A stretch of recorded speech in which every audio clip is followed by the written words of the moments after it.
students, in today's video on anti-ulcer drugs part 6, we are going to study pharmacology of cytoprotective drug colloidal bismuth subcitrate, in brief CBS. Now colloidal bismuth subcitrate is a colloidal bismuth compound.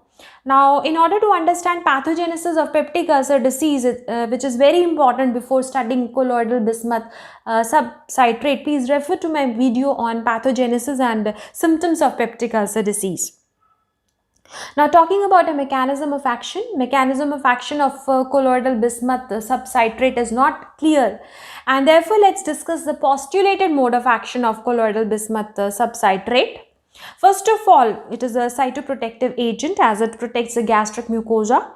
Now colloidal bismuth subcitrate is postulated to increase gastric mucosal production, specifically secretion of prostaglandin E2. It also increases secretion of mucus, and it also increases release of bicarbonate ions. Now prostaglandin E2 is very important because it itself stimulates secretion of mucus and bicarbonate ions. Now as we all know, this mucus which is secreted under the influence of prostaglandin E2 by gastric mucosal epithelial cells, this mucus, it forms a mucus gel layer, and that mucus gel layer remains adherent to the gastroduodenal mucosa, and thus it protects the wall of stomach from the corrosive effect of gastric acid and proteolytic effect of pepsin. On the other hand, bicarbonate ions, they neutralize hydrogen ions, they neutralize the acid that diffuses into the gastroduodenal mucosa. That is, bicarbonate ions neutralize the hydrogen ions that diffuse into the wall of stomach, and thus secretion of prostaglandin E2, mucus and bicarbonate ions protect gastroduodenal mucosa, protects the wall of stomach, prevent the formation of ulcers, and thus colloidal bismuth subcitrate is a cytoprotective drug.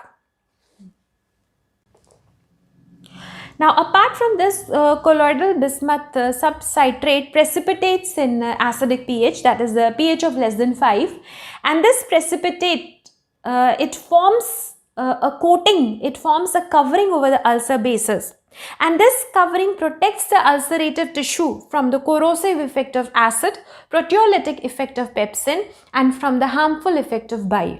So thus in summary, colloidal bismuth subcitrate, it forms a coating, it forms a covering over the ulcer bases, and thereby it protects the ulcerative tissue. Now a second postulated mechanism of CBS is this, that colloidal bismuth subcitrate exhibits anti-pylori, anti-H. pylori activity. Now this H. pylori is a Helicobacter pylori, and this Helicobacter pylori, it produces an enzyme called as urease. This urease is very important because this urease converts endogenous urea to ammonia. Ammonia is basic, ammonia is alkaline, and therefore the ammonia that is produced protect the H. pylori from the acidity of stomach. Now very important, colloidal bismuth subcitrate inhibits the release of urease by H. pylori. Therefore, in the presence of colloidal bismuth subcitrate, H. pylori finds it difficult to survive in the acidic stomach, and therefore colloidal bismuth subcitrate inhibits H. pylori. Now apart from this, colloidal bismuth subcitrate also inhibits adherence of H. pylori to the gastroduodenal mucosa. It inhibits the attachment of H. pylori to the stomach wall. And since it inhibits the adherence of H. pylori, it causes detachment of H. pylori from the wall of stomach. Now, moreover, resistance of H. pylori to colloidal bismuth subcitrate has not been reported, and thus colloidal bismuth subcitrate is very effective in suppressing and eradicating H. pylori.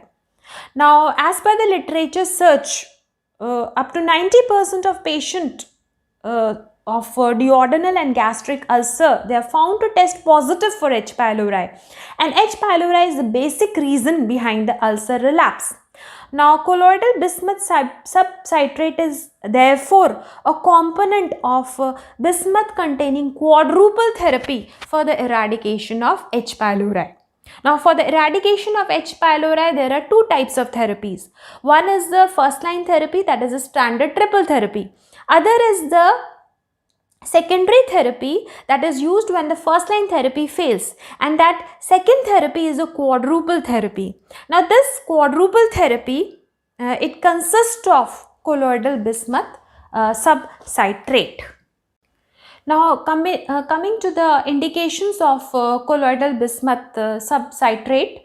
Colloidal bismuth subcitrate is occasionally, infrequently used in the treatment of gastric and duodenal ulcers.